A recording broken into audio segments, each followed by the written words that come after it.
ආයුබෝවන් ආදරණීය දුවේ පුතේ. අප අදත් සූදානම් වෙනවා සිංහල භාෂාව හා සාහිත්‍ය පාඩමෙන් ඔබේ දැනුම සම්පාදනය කරන්නට. මේ සිංහල භාෂාව හා සාහිත්‍ය කියන්නේ ඔබ මොන විදිහකට දැනුම සම්පාදනය කරගත්තු විෂයක්ද කියන එක ඔබට කියලා දෙන්නට. අප පසුගිය සතියේ ඔබට මතක් කෙරුවා අද අපි හදාරන්නට යන්නේ ඔබේ සිංහල භාෂාව හා සාහිත්‍ය පොතේ තියෙන පළමුවැනි පාඩම සතරකන් මන්ත්‍රණය. ඔබ දන්නවා දුවේ පුතේ මේ පාඩම උපුටා ගන්නේ 550 ජාතකය කියන අපේ මාහැඟි කෘතියෙන්. අදත් මේ පාඩම සාකච්ඡා කරන්නට ඔබට මේ පාඩමේ තියෙන අසීරු තැන් වඩා හොඳින් පහදා දෙන්නට අපත් එක්ක එකතු වෙනවා විෂය නිර්දේශ කමිටු සමාජිකයෙකු වශයෙන් ක්‍රියා කරන කොළඹ ලුම්බිනි විද්‍යාලයේ සිංහල ආචාර්ය ශාස්ත්‍රපති අරුණ වේරගල ගුරු පියාණන්. අපි එතුමන්ට ආයුබෝවන් කියලා බොහොම ආදරයෙන් පිළිගන්නවා. අපි අද කතා කරන්නේ අරුණ සර් සතරකන් මන්ත්‍රණයේ පාඩම පිළිබඳව. අපේ දරුවෝ හිතනවා මේ පාඩම ඇත්තටම අසීරුයි කියලා. මොකද පුරාතන ගද්‍ය කොටසෙන් තමයි අපි මේ පාඩම තෝරාගන්නේ. ඉතින් මේ දරුවෝ අමාරුයි කියලා හිතාගෙනම පටන් ගන්න මේ පාඩමට අපි කොහොමද ප්‍රවේශයක් අරගෙන දෙන්නේ අපේ දූල පුතාලට? ඔව් අපේ දරුවෝ ඒ බඳු ආකල්පයක ඉන්න බව සත්‍යයක්. නමුත් අපේ දරුවන්ට යම්කිසි උපකාරයක් උදව්වක් උපස්තම්භනයක් ලැබුණහම මේ පාඩම ඉතා හොඳින් අවබෝධ කරගන්න බවයි සත්‍යය. ඒ හින්දා පුරාතන ගද්‍ය පාඩම් දුවේ පුතේ ඔබට අතහැර ඉගෙන ගන්න බැහැ. ආදරයෙන් කැමැත්තෙන් ඉගෙන ගන්න ඔබේ ගුරු බෞද්ධගේ උපකාරත් ලබා ගත්තහම ඔබේ තියෙන කැමැත්තත් එක්ක මේ පාඩම් වල අර සංකීර්ණතාව අඩු කරගන්න අනිවාර්යෙන් හැකියාව ලැබේ. අපේ අද දවසේ අරමුණ වෙන්නේ ඒ අරමුණම තමයි. ඔව් අනිවාර්යෙන්ම. දැන් මේ පාඩමේ අමාරු වචන තියෙනවා කියලා මුල ඉඳලම දරුවෝ හිතනවා. අපි මේ අමාරු වචන කියලා දෙන්න කලින් ජාතක කතාවක් කියන්නේ මොකක්ද කියන කාරණේ පිළිබඳ අවධානය යොමු කළොත්. ඔව් ජාතක කතාවක් කියන්නේ කුමක්ද යන්න ඔබෙන් විමසුවොත් ජාතක කතාවක් කියන්නේ අපේ බෝධිසත්වයන් වහන්සේගේ අතීත ආත්මභාවයන් පිළිබඳ උත්පත්ති කතා. දැන් දුවේ පුතේ අපේ බුදුරජාණන් වහන්සේගේ අතීත ආත්ම අපි හඳුන්වන්නේ බෝධිසත්ව කියන නාමයෙන්. එනිසා ඔබ පිළිතුරක් ලියද්දී බුදුරජාණන් වහන්සේගේ අතීතාත්ම භාව කියලා ලියන්න එපා. මේක ලියවිය යුත්තේ බෝධිසත්වයන් වහන්සේගේ අතීතාත්ම භාව පිළිබඳ උප්පත්ති කතා කියන එක තමයි ජාතක කතා පිළිබඳ තියෙන සරලම නිර්වචනය. මේ ජාතක කතාවක් නොදන්න බෞද්ධයෙක් අපිට හොයාගන්න බැහැ. ජාතක කතා සහ බෞද්ධ අතර තියෙන්නේ ගහට පොත්ත වගේ අර නොකැඩෙන නොබිදෙන අවියෝජනීය සම්බන්ධතාවක්. ඒ පදනමේම තමයි අපේ මේ සංස්කෘතිය ගොඩනැගී තිබෙන මූලික සාධකයක් වෙන්නේ. ඒ නිසා අපේ පළවෙනි පාඩම විදිහටයි සතරකම් මන්ත්‍රණය යොදාගෙන තිබෙන්නේ. එය සුවිශේෂ ජාතක කතාවකින් උපුටාගත්තා පාඩම. අප 550 ජාතක පොත කියන කෘතිය කොයි විදිහටද අපේ දරුවෝ හඳුනා ගන්නට ඕනේ? 550 ජාතක පොත හඳුනා ගන්න අපේ රටේ විචාරකයෝ ඉදිරිපත් කරලා තියෙන නිර්වචනයක් ඔබට අපි ඉදිරිපත් කරන්න කැමති. සිංහල සාහිත්‍යයේ මුදුන් මල් කඩසේ මාටින් වික්‍රමසිංහයන් විසින් 550 ජාතක පොත හඳුන්වනවා. සිංහල සාහිත්‍යයේ මුදුන් මල් කඩ ඉහළින්ම තියෙන පොත. එහෙමයි හඳුන්වන්නේ. මේ ජාතක පොත කුරුණෑගල රාජධානියේ 14 වන සියවසේදී රචනා වෙන්නේ. මෙරට බෞද්ධ ජනතාවගේ ඉමහත් ගෞරවයට පාත්‍ර වෙන මේ ජාතක පොත අපේ රටේ බෞද්ධය හඳුන්වන්නේ ජාතක පොත් වහන්සේ කියන ගෞරවනීය නාමයෙන්. ඒ නිසා මේ පොත අනිත් සියලු සිංහල පොත් අතරින් සුවිශේෂ වෙන බවයි අපේ දරුවන්ට කියන්න වෙන විශේෂම කාරණාව වෙන්නේ. ඉන් අනතුරු අපි මේ ජාතක පොත සම්බන්ධව මේ කාරණා ඔබේ අවධානය යොමු කරගන්න දුවේ පුතේ. ජාතක පොත තරම් සිංහල බෞද්ධයාගේ ජන ජීවිතයට බලපෑම් කළ වෙනත් කෘතියක් නොමැති තරම්. ජාතක පොත තරම් සිංහල බෞද්ධයාගේ ජන ජීවිතයට අන් කිසිදු පොතක් බලපෑම් කළා නැහැ. අනිත් පැත්තට සිංහල ගද්‍ය පද්‍ය සාහිත්‍ය පෝෂණය වෙලා තිබෙන්නේ ජාතක පොත ඇසුරේ වීම විශේෂත්වයක්. එයිනුත් ඉක්බිති කාරණාවක් කිව්වොත් අදින් සියවස් ගණනාවකට කලින් අපි සාමාන්‍ය මේ රූපවාහිනී නාලිකාවක් ඉස්සරහා වර්තමානයේ සමාජ මාධ්‍ය ජංගම දුරකථනත් එක්ක අපේ රටේ මේ ඇසියෝ ගත කරන මේ කාලය වගේ කාලයක් අතීතයේත් මෙහෙමම තිබුණානේ. ඉතින් ඒ කාලේ ගත කළේ විහාරස්ථානයක බණමඩුවක මේ හාමුදුරුවන් වහන්සේ නමකගෙන් ජාතක පොතේ කතාවක් එහෙම අහලා එහෙම තමයි ගත කළේ. ඒ නිසා අතීත පුද්ගලයන්ගේ ජන ජීවිතය හැඩගස්වන්න විශේෂයෙන් මේ සමාජය ගොඩනංවන්න ජාතක පොත මහා මෙහෙවරක් දැවැන්ත කාර්යභාරයක් ඉටු කරනවා. ඒ නිසා අපේ පරණ පරම්පරාවේ පැරණි අපේ පරම්පරාවේ අය ජාතක පොත් ජාතකයේ තියෙන කතා 40ක් 50ක් ඉතා මැනවින් දන්නවා.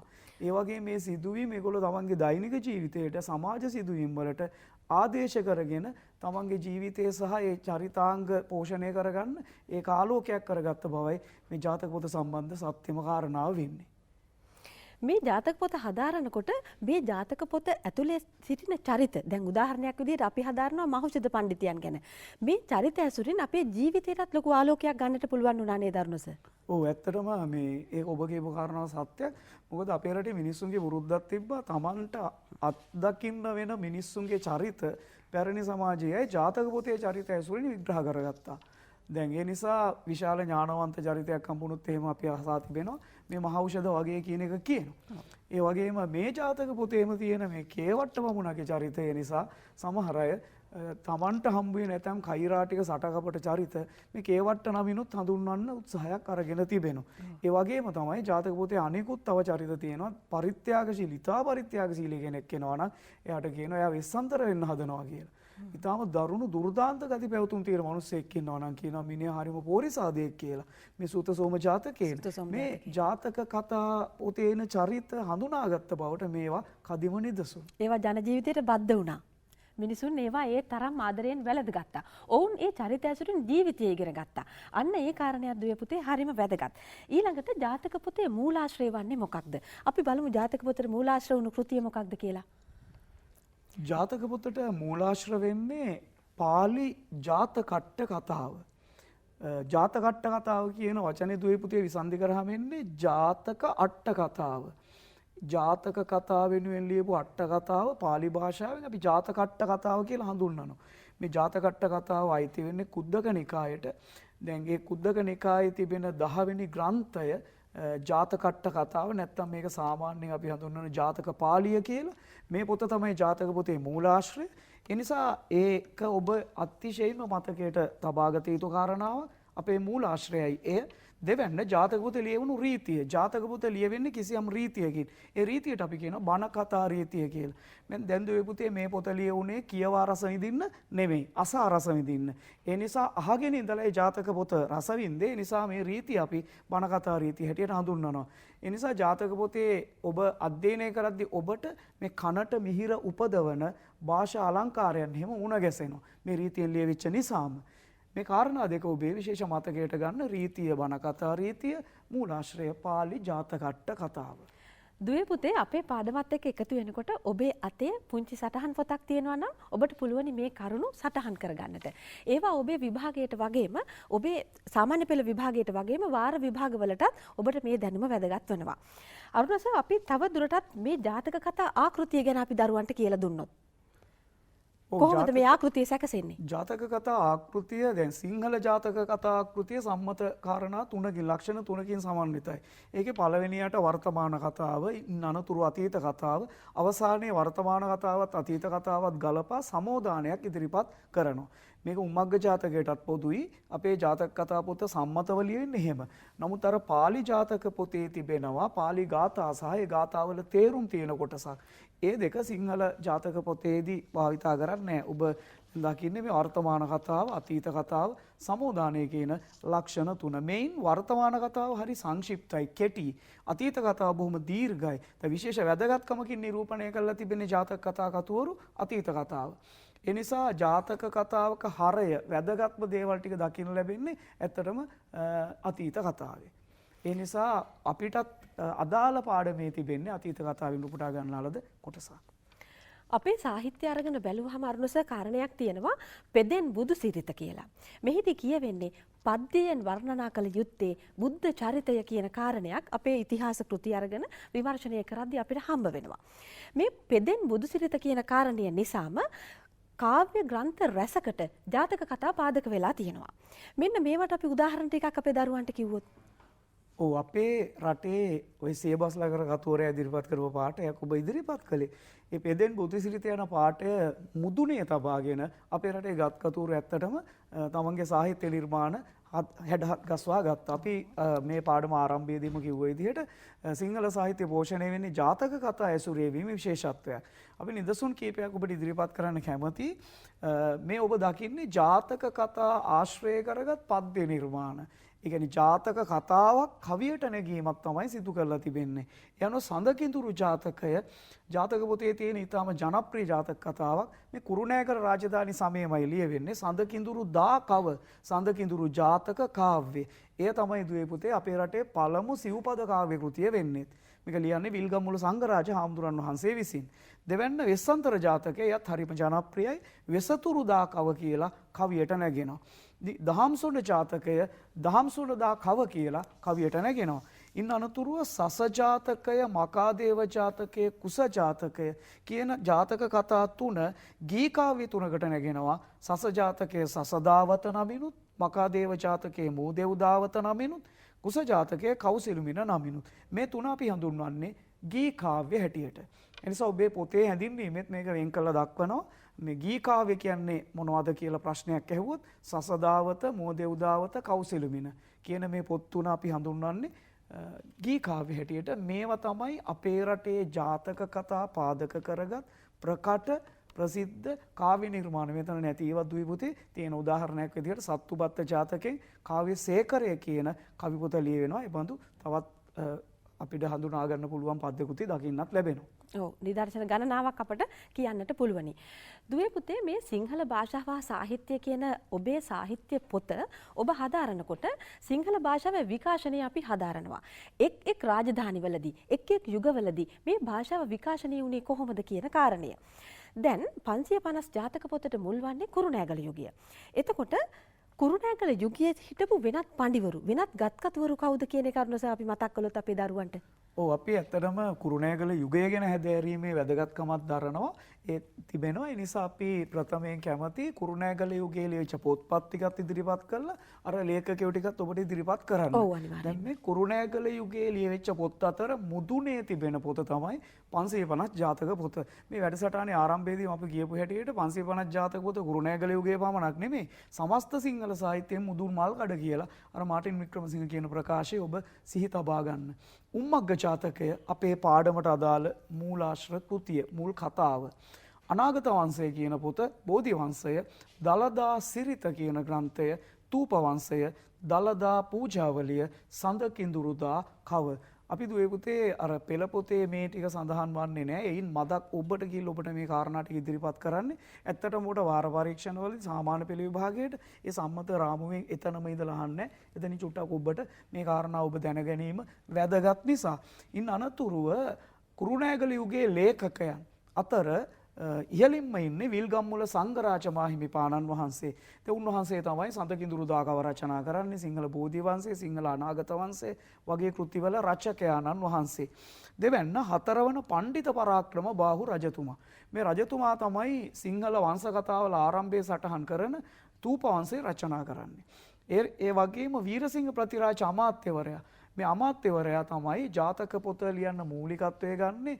ඇතැම් විචාරකයන්ට අනුව උම්මග්ග ජාතකය ලියා තිබෙන්නේ වීරසිංහ ප්‍රතිරාජ අමාත්‍යවරයා කියලා එක්තරා මතයක් සාහිත්‍ය සම්බන්ධව ඉදිරිපත්. අරුණ සර් එතනදී අපි මතක් කරමු ජාතක පොත කතෘ කිහිප දෙනෙකුගේ කතෘ මණ්ඩලයක එහෙම නැත්නම් කතෘරු කිහිප දෙනෙක් රචනා කරපු ජාතක කතා මේකට අන්තර්ගතයි කියලාත් මතයක් තියෙනව නේද? ඔව් ඒක හරි. ඔබතුමී හිත හරියට හෙව්වා. ඒ කාරණාව තමයි මේ බහු කතෘ කෘතියක් මේ කෘතිය. ඒක කතෘ කෘතියක් නෙමෙයි. ඒ නිසා මේකේ ශෛලීන් ගත්තොත් එහෙම 10ක් 12ක් දකින්න ලැබෙනවා. ඒ නිසා නිසැක ලෙස මේක කතෘ මණ්ඩලයක් විසින් රචනා කර බව පැහැදිලි. ඒ නිසා ඒ අතරින් අර හතරවෙනි පරාක්‍රම බාහු රජතුමා වීරසිංහ පතිරාජ අමාත්‍යවරයාට මේ කාරණාව පැවරුවාම එතුමා මේක මූලිකත්වය අරගෙන සිදු කළ බව කියවෙනවා. අනිත් පැත්තට හතරවෙනි පරාක්‍රම බාහු රජතුමාගේ පෞද්ගලික චරිතය හැඩගස්වා ගන්න එතුමා ජාතක කතා බොහොම ලැබිව භාවිතා කරපු පාලකයෙක් බවත් කියවෙනවා. ඒ කාරණාවම එතුමාට විශාල උනන්දුවක් ඇති කරා කියලා කියවෙනවා. ජාතක පොත සිංහල පාඨකයන්ට මේ සිංහලෙන් ලියලා සිංහලෙන් කියවන්න ලබා දෙන්න අනුග්‍රහය දක්වන්නේ මූලිකත්වය ගන්න ඒ කාරණාව නිසා බව ඉතිහාසයේ සටහන් වෙනවා. ඊළඟට අපි කතා කරමු දැන් අපේ ප්‍රස්තුත ජාතක කතාව. උම්මග්ග ජාතකය. දරුවන්ට අපි මේ පිළිබඳව මූලික හැඳින්වීමක් මේ වන විටත් ලැබිලා අවසන්. දැන් අපි ඔවුන්ට කියමු අරුණස උම්මග්ග ජාතකය කියන කතාවට මුල් වන්නේ මොකද්ද? ඇත්තටම උම්මග්ග ජාතකයට නම ලැබෙන්නේ ඇයි? මේ කරුණු ටික අපි සාකච්ඡා කරමු.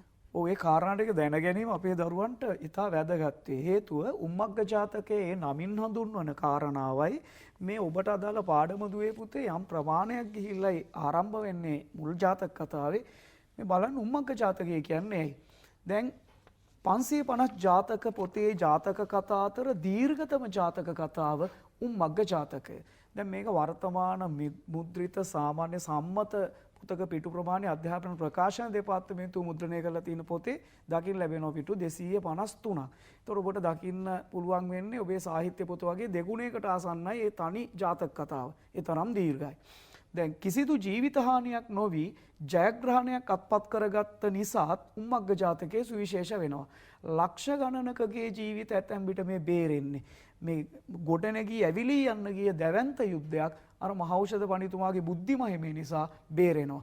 උම්මග්ග ජාතකයේ නමින් හඳුන්වන්නේ උම්මග්ග කියන නමේ තේරුම දුවේ පුතේ උමග.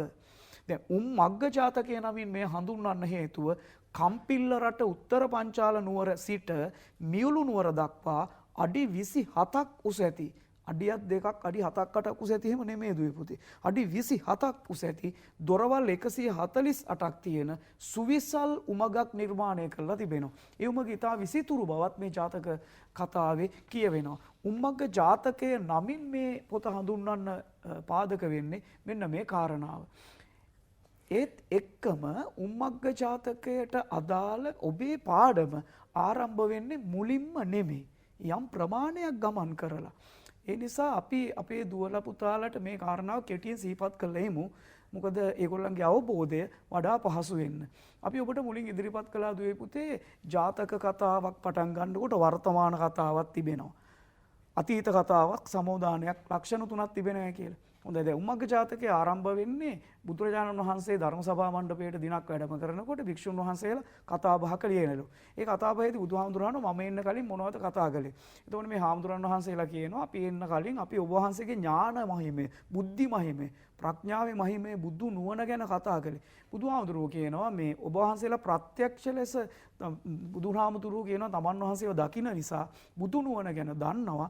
නමුත් තමන් වහන්සේ බෝධිසත්ව කාලේ පෙර ආත්මයක ඥානවන්තයෙක්ව ඉපදිලා තමන්ගේ බුද්ධි මහිමෙන් ලක්ෂ ගණනක ජීවිතත් රාජ්‍යත් බේරගත්තා කියලා. ඒ ආරාධනාව මතින් තමයි උම්මග්ග ජාතකයේ දේශනා කරන්නේ.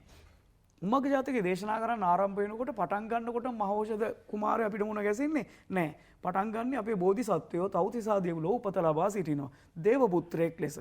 එතකොට සක්දෙවිඳු විසින් මේ දේව පුත්‍රයාට ආරාධනා කරනවා ඔබ මනුෂ්‍යාත්මය ආත්මභාවයක් ලබා ඉන්දියාවේ උපත ලැබිය යුතුයි කියලා. එහෙම ආරාධනා කරන්නේ මේ අනාගතයේ ඇවිලෙන්නට යන යුද්ධය මේ ඥානවන්තයාට කියලා නවත්ත ගන්න පුළුවන් නිසා.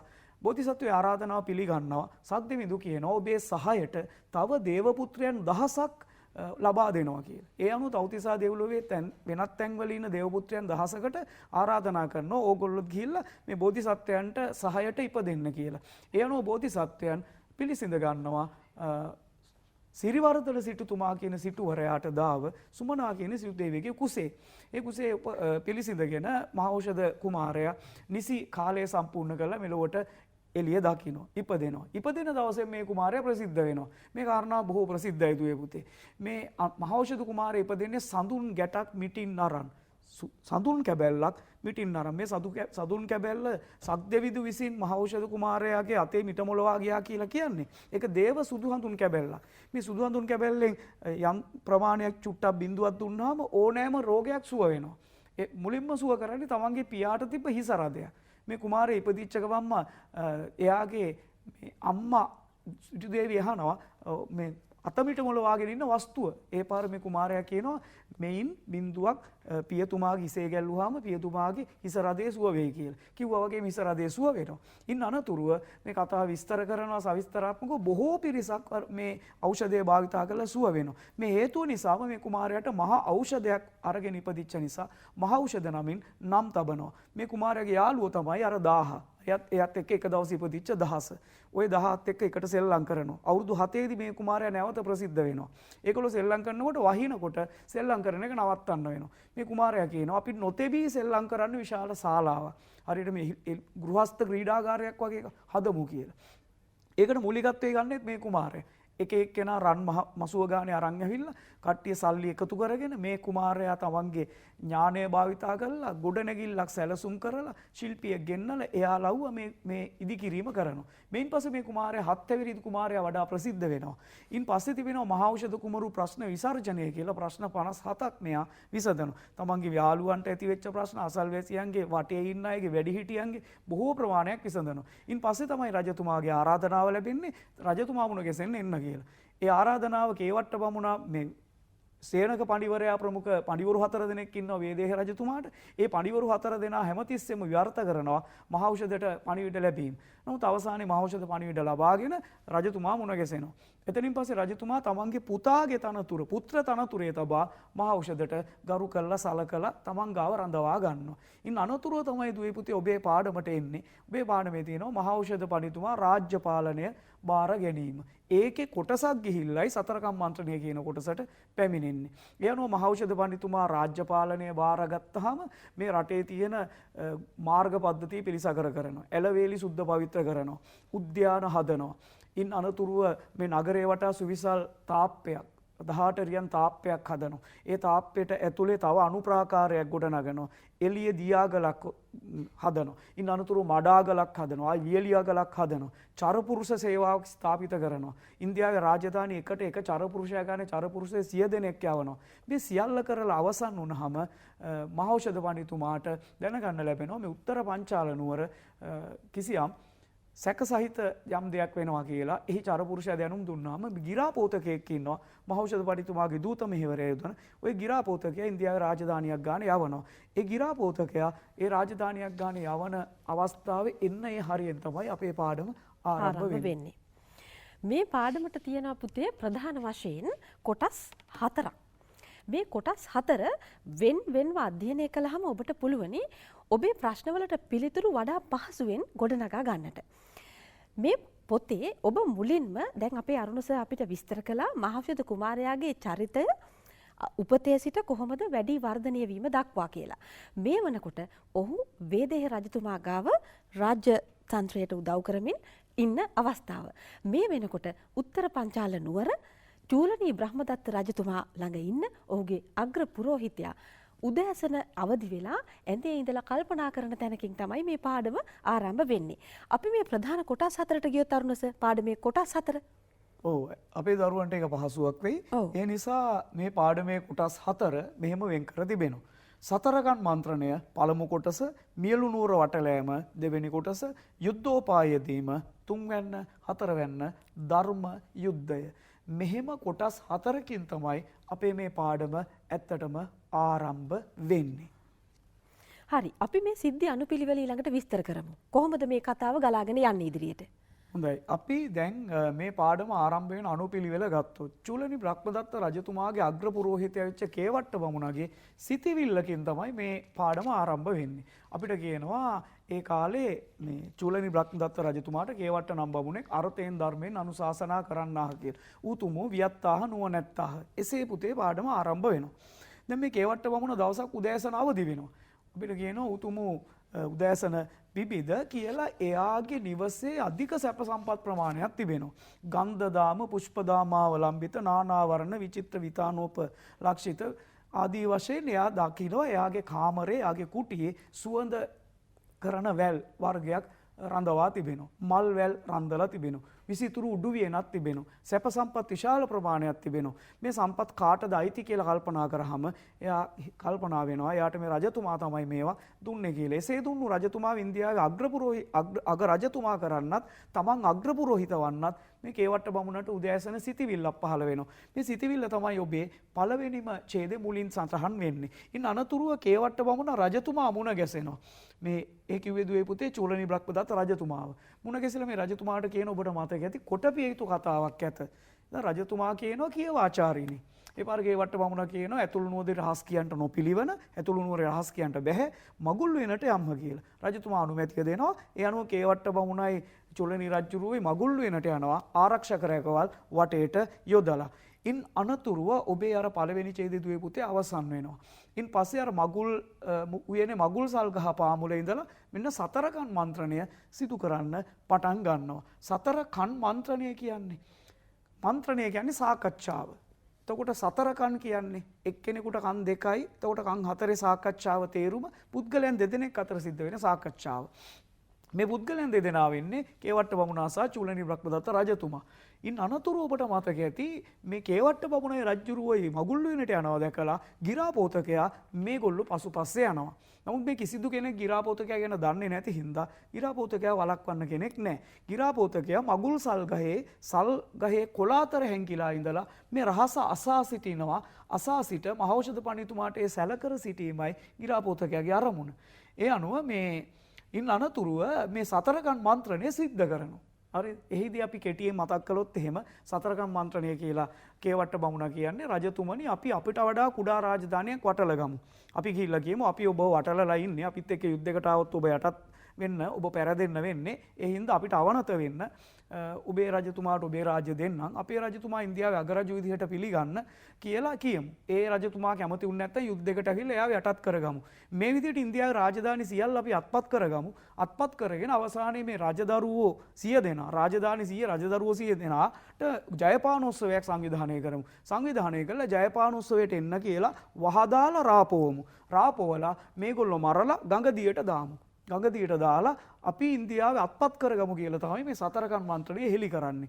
ගිරාපෝතකයා සතරකන් මන්ත්‍රණය අහගෙන ඉඳලා කේවට්ට බමුණගේ හිසටයි කේවට්ට බමුණට මුඛයටයි වර්චස් පිටක් එහෙම හෙලලා ඉකිල්ලිලා යන්නේ. අපි මේකට කියනවා හාස්‍ය හා උපහාසයට වාචනය කරනවා කියලා කේවට්ට බමුණගේ චරිතය.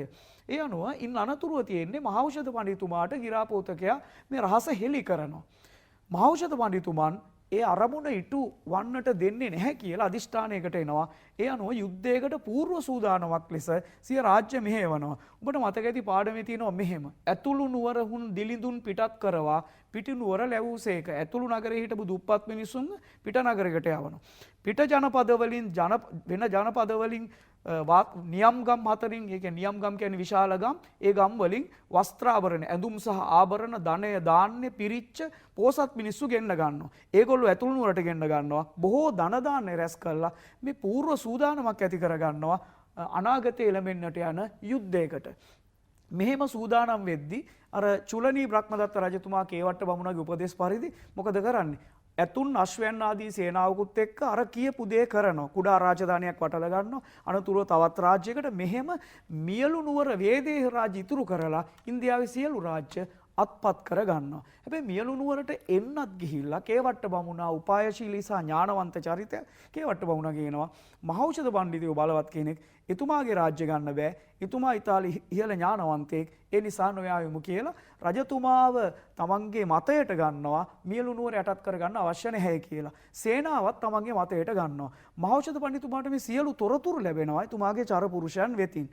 නමුත් අවසානයේ මේ කේවට්ට බමුණා සහ චූලනී රජුරෝ කල්පනා කරනවා රජදරුවෝ හැමෝටම ජයපානෝත්සවයක් පවත්වලා අර කලින් කියපු ආකාරයට වහදාලා රාපවලා ඒ රජදරුවෝ ටික මරා දමන්න. මෙන්න මෙතනදි තමයි බෝධිසත්ව භූමිකාවේ උතුම් චරිත ලක්ෂණයක් අපට මතුවෙන්නේ.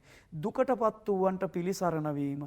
Tamanට කිසිදු සම්බන්ධයක් නැති මිනිස්යන්ගේ ජීවිත මහෞෂධ පඬිතුමා බේර ගන්නවා. මේ බේර ගන්න යන රජදරුවෝ 100 දෙනා එතුමාගේ යාළුවෝ නෙමේ, නෑදෑයෝ නෙමේ, දන්න අය නෙමේ, උදව්වක් කිල්ලපු අය නෙමේ. නමුත් බෝධිසත්ව චරිතයක් එහෙමයි දුවේ පුතේ. බෝධිසත්වය කල්පනා කරනවා උනට මා පිටුහල්ලුවේ මැනව මම මේ අයට පිහිට වෙන්න ඕන කියලා තමන් සමග එක දවස් ඉපදිච්ච යෝධයෝ 1000ට කතා කරලා කියනවා මෙහෙම ජයපානෝත්සවයක් සංවිධානය වෙනවා ඕගොල්ලෝ එතනට යන්න ඕන ගිහිල්ලා මේ ජයපානෝත්සවය සුණු විසුණු කරන්න ඕන මස් රා ආදී කන්න බොන්න බැරි විදිහට වනසලා එන්න කියලා. මේකට කියන්නේ ඔබ ගිහිල්ලා ආසනයක් අල්ලගන්න චූලනී රජුරෝ ගාව ඒ ආසනය අල්ලගත්තාම මේගොල්ලෝ ඇවිල්ලා ඔයාලා කාගේ රජුරුවන්ගේද කියලා ඔයාලා කියන්නේ වේදේහ රජුරුවන්ගේ කියලා. එතකොට රණ්ඩුවක් ඇති වෙයි. රණ්ඩුව වැඩි කරගන්න. වැඩි කරගෙන තමයි මේ ගහලා බිඳලා කුඩු කරලා ඔක්කොම වනසලා එන්න කියලා කියන්නේ. එහෙම කිව්වා වගේම කරනවා. කෙරුවාට පස්සේ චූලනී රජුරුව දණ්ඩෙන් පහන් ලද සර්පෙක් වගේ කෝපයටපත් වෙනවා. අරුණ සර් මෙතන තියෙන වැදගත්ම කාරණේ තමයි දුවේ පුතේ මේ කිසිම රජදරුවෙක් මේ වෙනකොට දන්නේ නැහැ ඔවුන් මේ තරම් කුමන්ත්‍රණයකට හසු වෙලා ඉන්න බව. මහෞෂධ පඬිතයන් මේ පිළිබඳව ඔවුන්ට කියා දෙන්නට උත්සාහ කරන්නේත් නැහැ. උන්වහන්සේට උවමනා වෙන්නේ මේ සහ මහත් විශාල ජීවිතහානියක් සිදුවීම වැළැක්වීම. අපිට මේ කෘතිය තියෙන ආකාරයටම මතක් කළොත් මාවැනියෙකු ජීවතුන් අතර හින්දදීම මෙවැනි විනාශයක් සිදුවීම යුක්තියුක්ත නොවේ කියලා මහෞෂධ පඬිතුයන් කල්පනා කරනවා. මේ ආරක්ෂාව සඳහා ඒ කියන්නේ මේ වාගේ කිසියම් සතුරු බලවේගයකින් තමාගේ රාජ්‍යයට කිසියම් අවස්ථාවක බලපෑමක් එල්ල වෙන්න පුළුවන් කියලා ඔහු මුල ඉඳලම සූදානම්ව හිටියේ. මේ නිසා තමයි එක් රාජධානි ක්‍රමක්‍රමයෙන් මෙහෙම අල්ලාගෙන එනකොට ඒ එක් රාජ්‍යයේ සිටිනවා මහෞෂධ පඬිතුයන්ගේ චරපුරුෂයන්. ඔබට මතකයි දුවේ පුතේ අරුණ සර් අපිට කිව්වා මහෞෂධ පඬිතුයන් මේ ඔහුගේ ප්‍රඥාව නිසාම මේ කිසිදු කුමන්ත්‍රණයක් හෙළිවන්නට පෙර සිටම මේ හැම රාජ්‍යයකටම චරපුරුෂයන් යෙදෙව්වා. මේ ගිරා පඬිතුයනොත් උන්වහන්සේගේ චරපුරුෂයෙකු හැටියට ක්‍රියා කරන පුංචි ගිරාපෝතකෙක්. එතකොට මේ වෙනකොට හැම රාජ්‍යයකින්ම මේ තොරතුරු ටික මහෞෂධ පඬිතුයන් වෙත ලැබිලා ඉවරයි. දැන් මේ යෝධයන් දහස යොදවලා අර ජයපානෝත්සවය සුණු විසුණු කර දමනවා. ඒ වෙනකොට මේ රජදරුවන්ටත් එන්නේ කේන්තියක්. එහෙම නේද? ඔව්. ඔබ කියපු ආකාරයට මේ රජදරුවෝ දන්නේ තමන් කුමන්ත්‍රණයකට හසු වෙලා තිබෙන බව. ඒකම ඒගොල්ලන්ට එන අධික කෝපයක්. ඒගොල්ලන්ට හිතෙන්නේ මේ තමන් සමීපයට ඇවිල්ලා තමන්ගේ දෙයක් උත්සවයක් වනසලා විනාශ කළා යාමේ අවුල, ඒ කම්පනය, ලැජ්ජාව, ඒ වගේම කේන්තිය මේගොල්ලන්ට තියෙනවා. ඒ අනුව තමයි තීරණය කරන්නේ පහර දිය යුතුයි කියලා. හැබැයි මේ වෙලාවෙත් කේවට්ට බමුණ ප්‍රඥාවන්තයි. මෙහෙම වෙලා කේවට්ට බමුණට කිව්වහම ආචාර්යීනේ අපගේ මන්ත්‍රණය අපේ මේ සාකච්ඡාව විනාශ කරපු මේ රාජ්‍ය අපි විනාශ කරලා දාමු කියලා වේදේහ රජුරවන්ට මේ විනාශ කරමු මහෞෂධ පඬිතුමා වනසමු කියලා කිව්වහම මේ කේවට්ට බමුණ කියනවා මහෞෂධ පඬිතුයන් අත්පත් කරගන්න බෑ ගියොත් අපිට ලැජ්ජාවක් වෙන්නේ මේ ගමනට මං කැමති නෑ කියලා. නැවත වතාවක් වළක්වනවා. නැවතත් වළක්වනවා. ඔව්. දැන් කේවට්ට බමුණාගේ මතයට චූලනි රජුරෝ කන් දෙන්නේ නැහැ. මේක දුවේ පුතේ චූලනි රජුරන්ගේ චරිත ලක්ෂණයක්. ඒ කියන්නේ අර එයා තීරණ ගන්නේ බොහොම ආවේගශීලීව. ඉක්මන් තීරණ ගන්නවා. ඒ තීරණ වලට එළඹෙද්දී අර උපදේශකයාගේ මතය ඒවා පිළිපදින්නේ අවසානයේ රජතුමාගේ තනි මතයට අනුව සහ රජදරුවෝ සිය දෙනාගේ කෝපයටත් අනුව වටල ගන්නවා මියලුනුවර. එසේ වටලපු ආකාරය තමයි ඔබට දැන් අපි ඉදිරිපත් කරන්නේ වලලු 4කින් වටලන්නේ. මුලින්ම ඇත් වලල්ල. මේ ඇත් වලල්ල ගැන කියද්දි කියනවා කණෙන් කන ගෑවෙන ගානට ඇත්තු වටල ගත්තයි කියලා. ඉතා සමීපයෙන්. ඉතා සමීපයෙන්. අනිත් එක මේ දස තැඩකින් මද වැగిරුණු අති ප්‍රචණ්ඩ ඇත්තු. ඒ ඇත්තු තමන්ගේ හොඬ වලින් මුගුරු අරගෙන ඉන්නවා. ඇතාගේ පිටමතේ ඉන්න ඇත්ගොව්වනුත් යුද්ධයකට සැරසිලා ආයුධ අතදරාගෙන ඉන්නේ. ඒගොල්ලෝ හරි සාහසිකව රැඳී සිටින්නේ. කොයි මොහොතේ අනක් ලැබුණත් අපිට පාඩමේ කියනවා ලෝහ ප්‍රාකාර වී නමුත් සුණු විසුණු කරන්නට ශක්තිය ඇති කියලා. ලෝහ වලින් හදපු තාප්පයක් තිබ්බත් විනාශ කරන්න පුළුවන් හයියක් මේ ඇත්තුන්ට තිබ්බයි කියලා. ඇත් වලල්ලට ඉබ්බිතිව ඉන්නේ අශ්ව වලල්ල.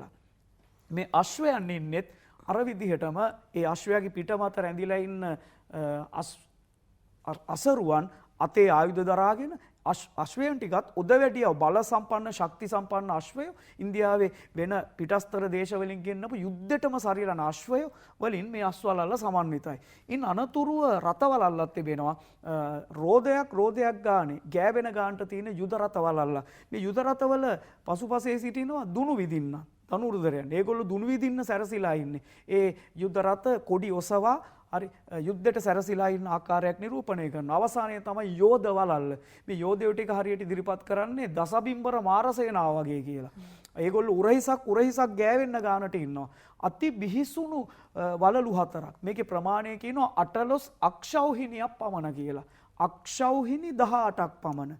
දැන් එක අක්ෂෞහිනියක් කියන්නේ මොකක්ද කියලා මේ පාඩමේ පැහැදිලි කිරීමකුත් තියෙනවා. ඒකට ඉන්නවා ඇත්තු 21870ක්.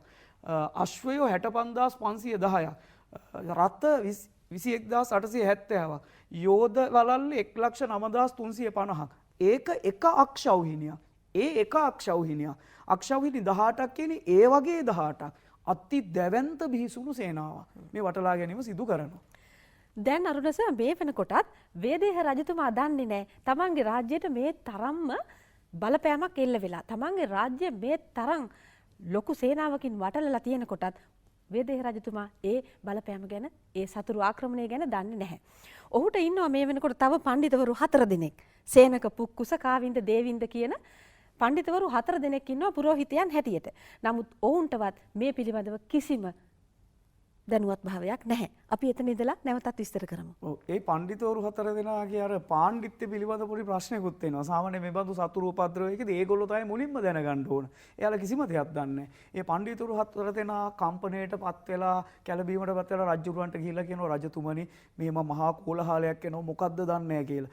රජුරෝ සීමැදුරු කවුළු ඇරලා බැලුවාම ඔන්න නැවත බ්‍රහ්මදත්ත රජතුමා ආවයි කියලා දැනගෙන තැති ගන්නවා. බියෙන් ත්‍රස්ත වෙනවා. තව මොහොතකින් අපගේ ජීවිතේ විනාශ වෙයි. අපිව මරාදායි කියලා බයපත්ව ඉන්නවා. ඒ වෙලාවේ තමයි මහෞෂධ පඬිතුමා කල්පනා කරන්නේ. මහෞෂධ පඬිතුමා කිසිදු තැතිගැන්මක් නැහැ. අපිට කියනවා සිංහෙක් වගේ නිර්වීතව මහෞෂධ පඬිතුමා මේ සතුරන් ආබව දැනගෙන කිසිම පුංචිවත් අවුලකටපත් වෙන්නේ නැතුව ආරක්ෂක විධිවිධාන සලසමින් රාජධානිය පුරා ගමන් කරනවා. පස්සේ රජතුමා මහෞෂධ කල්පනා කරනවා පඬිතුමා මේ රජතුමා තැති අරගෙන ඇත්තේ බය වෙලා ඇත්තේ මම ගිහිල්ලා රජතුමාගේ හිත හදන්න ඕන කියලා. ඒ අනුව මේ මහෞෂධ ගිහිල්ලා රජතුමාගේ හිත හදන්න යනවා රජුරුව හම්බෙන්නේ. එතකොට තමයි දුවේ පුතේ රජුරුව තැති අරගෙන මහෞෂධ පඬිතුමා හමුවේ මේ සේනාවේ ප්‍රමාණය මෙච්චරයි කියලා දිග විස්තරයක් කරන්නේ. මහෞෂධ පඬිතුමා හමුවේ කියනවා මේ සේනාව අති බල සම්පන්නයි. මේ සේනාවේ පිටිපස්සේ වඩු සෙනගකුත් යනවා. ලෑලි බඩු මුට්ටු ඒවත් උස්සගෙන යනවා. ඒ වගේම සද්ද 10ක් ඇහෙනවා. ඇත්තුන්ගේ සද්ද, අශ්වයන්ගේ සද්ද, යුද රථවල සද්ද, හක්ගෙඩිවල සද්ද ආදී විශාල විස්තරයක් කරනවා. රජදරුවෝ ඉන්නවා. ඒගොල්ලෝ ආභරණ වලින් සැරසිලා මේ අශ්වය ඇත්තු වල බලය මෙච්චරයි කියන්න බෑ. ඒගොල්ලන්ගේ ඉන්නවා පඬිවරු 10 දෙනෙක්. ඒ පඬිවරු දෙනා හරිම ඥානවන්තයි. දවස් දෙකක් හිතුවොත් එහෙම තනියෙන් අහස පොළව ගැටරන්න පුළුවන්. ඒ පඬිවරු 10 දෙනාට 11 වෙනිව ඉන්නවා තලතා දේවිය. තලතා දේවිය කියන ඥානවන්ත පඬිතුමියක්. එයා තමයි රජතුමාගේ මෑණියන්. ඉන් අනතුරුව තලතා දේවියගේ නුවණ හෙළි කරන පුංචි ප්‍රවෘත්තියක් කියනවා. ඒ ප්‍රවෘත්තියේදී හැම වෙලාවෙම අසාධාරණයකටපත් වෙනවා ගඟෙන් එගොඩ වෙන්න යන මිනිස්සෙක්. එයාට තලතා දේවිය සාධාරණයක් ඉටු කරනවා අනිත් කිසිදු කෙනෙක්ට නොහැකි ආකාරයට. දැන් ওই තලතා දේවියගේ නුවණ ප්‍රකාශ කරන සිද්ධියනොත් පස්සේ සියල්ල මහෞෂධ පඬිතුමා සාවධානව සවන් දෙනවා. සවන් දීලා අවසන් වෙලා කල්පනා කරනවා මහෞෂධ පඬිතුමා මේ රජතුමා හොඳටම බියපත් වෙලා ඉන්නේ. හරි බඩකින් ඉන්න මිනිස්සෙකුට ආහාරයක් ඕනේ වගේ. තිබහ තියෙන මිනිස්සෙකුට වතුර පොඩ්ඩක් බොන්න ඕනේ වගේ. මේ රජතුමාට මං ඇරෙන්න වෙන පිළිසරණක් නැහැ කියලා රජුරවන්ට කතා කරලා කියනවා රජතුමනි ඔබතුමා බය වෙන්න එපා. ඔබතුමා සුවසේ රාජ්‍ය කරන්න. මම දුන්නක්ගෙන වඳුරු රංචුවක් පන්නනවා වගේ. කැටපෝලයක් අරගෙන කපුටෝ රංචුවක් පන්නනවා වගේ. මේ සේනාව බඩබන් කඩටත් ඇඳගෙන ඉන්න ඇඳුමටවත් අස්වාමික කරවා නිගණ්ඨ සේනාවක් වගේ මම පන්නලා දානවා. ඔබ වහන්සේ බය වෙන්න එපා. සුවසේ රාජ්‍ය කරන්න කියලා මාලිගාවෙන් බැස යනවා. මාලිගාවෙන් බැස ගිහිල්ලා නගරවාසීන්ටත් යමක් කියන මේ නගරවාසීන්ට මහෞෂධ තරම් වෙන කිසිම කෙනෙක් විශ්වාස නැහැ. නගරවාසීන්ට කියනවා සතියක් යනතුරු සැනකෙලියක් පවත්වන්න කියලා. නැටුම්, ගැයුම්, වැයුම්, රැඟුම් හරිද 18 වර්ගයක කෑම බීම මේවා උයාගෙන පිහාගෙන සැනකෙලියක් පවත්වන්න කියලා නියෝග කරනවා. මේ වෙනුවට ඇතුළු නුවර ඉන්නේ සමෘද්ධිමතුන්. ඔබට මතකයි දුවේ පුතේ මුලින්ම මහෞෂධ පඬිතුයන් කරපු දේ තමයි පිටි නුවර සිටපු සියලු සමෘද්ධිමතුන් ගෙනල්ලා ඇතුළු නුවර වාසිය කෙරෙව්වා. දැන් ඔවුන්ට පුළුවනි උත්සව පවත්වමින් සතුටින් ඉන්න. ඔවුන්ට තියෙනවා දැඩි විශ්වාසයක් මහෞෂධ පඬිතුයන් පිළිබඳව. මහෞෂධ පඬිතුමා ගැන. ඒකම මහෞෂධ පඬිතුමා කියන කිසියම් කෙනෙකුට වස්තුව නැත්තම් එහෙම මම එයාට මගේ අතින් මේ ඒ වියදම් කරන්නත් ලෑස්ති කියලා. දැන් මහෞෂධ මේ විදිහට කිව්වා මිනිසුන්ට කිසිදු සැකයක් නැහැ. කියපු විදිහටම මේ සැනකෙලිය පවත්වනවා. ඉතින් අනතුරුව තමයි දුවේ පුතේ යුද්ධෝපාය දීම කියන ඔබට ඊගාව මාතෘකාව මේ කතා පුතේ මුණ ගැසෙන්නේ. කේවට්ට පඬිතුමාගේ සැලසුම මේ කොටසේදී ඔබට මුණ ගැසෙනවා. දැන් ඉන් අනතුරුව පුංචි දෙයක් තියෙනවා. මේ මහෞෂධ පඬිතුමාගේ මේ ක්‍රියාකාරකම් එක්ක රජතුමා කෝපයටපත් වෙලා ගහන්න පහර දෙන්න බලාගෙන නිගි මේ රජතුමා තීරණය කරනවා සේනාවට අණ දීලා පහර දෙන්න කියන්නේ. සේනාව කට්ටිය පහර දෙන්න යනවා. පහර දෙන්න ගියාම මහෞෂධ පඬිතුයන්ගේ යෝධයෝ අර කෙරවලේම තිබ්බ වියලියා ගල ගාව පස් දාලා මඩ දාලා තැන් වල ඒවා විසිරෝලා තියෙනවා. අර සේනාවේ ඉවක් කට්ටිය ඉවක් බවක් නැතුව යෝධයෝ ඇවිල්ලා වැලි ගොඩේ මඩ ගොඩේ වැටෙනවා. ඉතුරු කොටස වියලියගලට බහිනවා. බැස්සට පස්සේ මහෞෂධ පඬිතුමාගේ යෝධය අනුප්‍රාකාරයේ මත ඉඳලා අර ගොල්ලන්ට ඊතල වලින් විදිනවා. මුගුරු වලින් පහර දෙනවා. තලා පෙලා පීඩාවටපත් කරනවා. ඒ විතර නෙමෙයි මානසිකවත් වට්ටනවා, රිද්දනවා. ඒගොල්ලන්ට මස් මාංශ ආදී පෙන්නලා කියනවා මේ කනවද මේව කන්න කැමතිද කියලා තමන්ම කනවා. ආයි රාපිරෝපු වාචන එහෙම පෙන්නලා රා ටිකක් බොනවද කියලා අර ගොල්ලන්ට පෙන්නලා ඒගොල්ලොම බොනවා. මානසිකවත් වට්ටනවා. අන්තිමට මෙයාලා ඇහිලා කියනවා ඉරිදිමත් කෙනෙක් අහසින් ගිහිල්ලා බැස්සොත් මිසක් මිනිස්සයන්ට නම් මේ රාජධානියට කිට්ටු වෙන්නවත් බෑ කියලා.